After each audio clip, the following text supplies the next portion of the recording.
If one day your friend told you 3 plus 4 was 8, you'd probably correct them right away. Tell them, no, 3 plus 4 is 7. If they still looked confused, you'd maybe grab some gummy bears, put 3 pieces down, then 4, and count them all to prove your point. 3 plus 4 equals 7, and that's a fact. Similarly so, if you saw a friend post on Facebook that vaccines are dangerous and falsely claim that they cause autism, you might gather a few links from reputable news outlets or scientific journals that prove that's not the case and paste them in the comments section.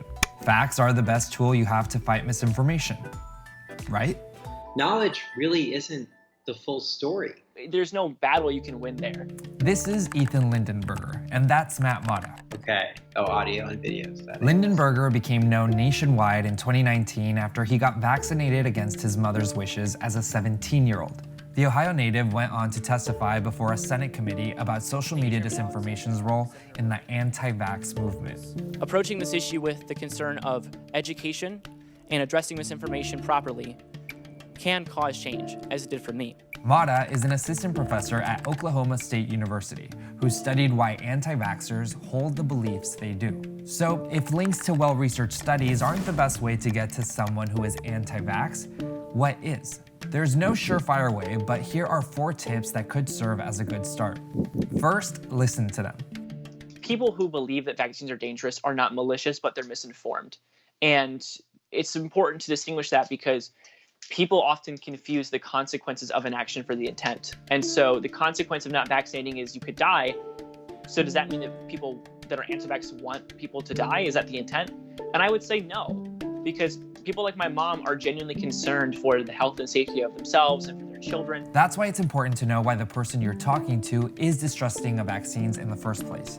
There's a constellation of social and psychological factors that go into anti-vaccine beliefs and misinformation acceptance. So, for example, people who are themselves more afraid of needles tend to be the types of people who are less likely to want to, say, vaccinate their children. To try to make an effort to understand where people are coming from, why they believe what they believe. Once you know that, try to use their concerns to reframe the case for vaccines. Here's an example. In a study that my colleagues and I published this year, we showed that people who have stronger preferences for moral purity, which is to say people who are concerned about the possibility that injecting a foreign substance into your body might violate notions, either religious or otherwise, of bodily sanctity. These people tend to be more likely to believe that childhood vaccines are unsafe. But when we talk to people recognizing that and say, look, we get it. Vaccines are a foreign substance being injected into your body, but you know what else is a foreign substance being injected into your body that can do harm? Measles, mumps, rubella. When we try to engage people on the very terms that make them more hesitant to accept vaccines as safe, we tend to be more effective at convincing them to side with the science. Next, it may seem counterintuitive, but don't just rattle off facts and research. It doesn't usually work. And there's a scientific reason for this. A big part of the anti-vax community is going to be a distrust in the scientific field. And that's because a lot of the people misinforming these communities and these individuals, like my mom, convince them that there is a big pharma, like Illuminati-style group out there that's hiding all this information from them. We asked people a series of factual knowledge questions about the causes of autism. And then we asked them, do you think you know more about this issue than doctors and medical scientists? And what we found is that there's a group of people who thinks that they know more than doctors and medical scientists. And there may be a psychological explanation for this. The Dunning-Kruger effect is what we as scholars refer to as meta-ignorance, or what we could call ignorance of one's own ignorance. This idea that people who know less about a topic think that they know comparatively more than people who have higher levels of expertise. For example, say you have 5 students. You ask them to rate their own grammar skills from bad to great.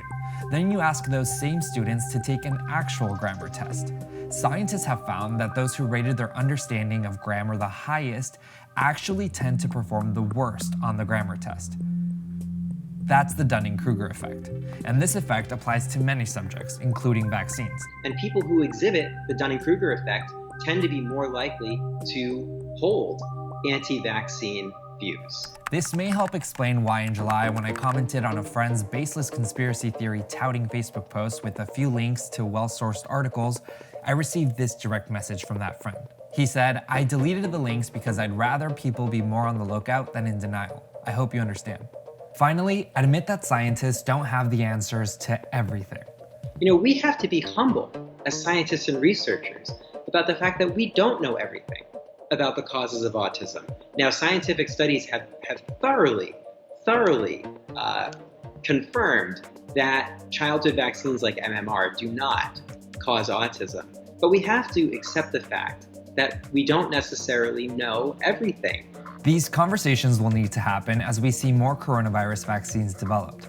A November survey from Gallup, conducted before the Pfizer COVID-19 vaccine received emergency use authorization in the US, found that 37% of Americans said they would not get a COVID-19 vaccine if it was available at the time and at no cost to them.